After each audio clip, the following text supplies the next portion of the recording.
नमस्कार मित्रांनो, तर ही घटना आहे नागपूरची। 9 वर्षाच्या पहिल्याच दिवशी नागपुरात धक्कादायक घटना घडली आहे। एका इंजिनियर तरुणाने आपल्या आई-वडिलांची हत्या केली आहे। या घटनेमुळे नागपूर हादरले आहे।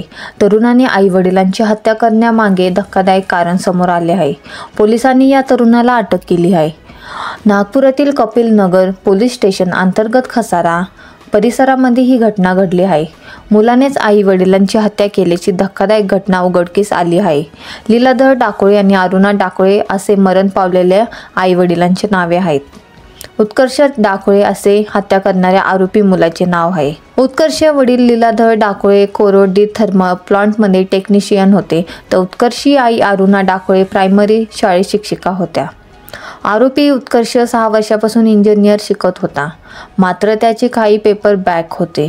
ते पास करण्यात तो अपयशी ठरत होता। त्यामुळे त्याचे आई वडील त्याला दुसरे शिक्षण घेण्याकरता तसेच इतर काही करण्याकरता आग्रह करत होते, मात्र त्यामुळे त्याची नाराजी होती। आई बाबांसोबत त्याचे सतत खटके उडत होते। याच रागातून 26 डिसेंबरला दुपारी 1 वाजता त्याने आईची हत्या केली। यानंतर संध्याकाळी 5 नंतर चाकूने वार करत वडिलांची देखील त्याने हत्या केली।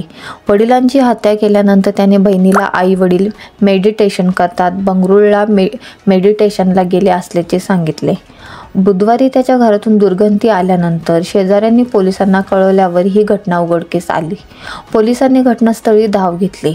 यावेळी पोलिसांनी 2 मृतदेह आढळून आले। दरम्यान उत्कर्ष कोणती नशा करत होता याचाही तपास पोलीस करत आहेत। तर मित्रांनो, ही न्यूज तुम्हाला कशी वाटली तर आम्हाला कमेंट्स करून नक्की सांगा। लाईक करा, सबस्क्राईब करा। धन्यवाद।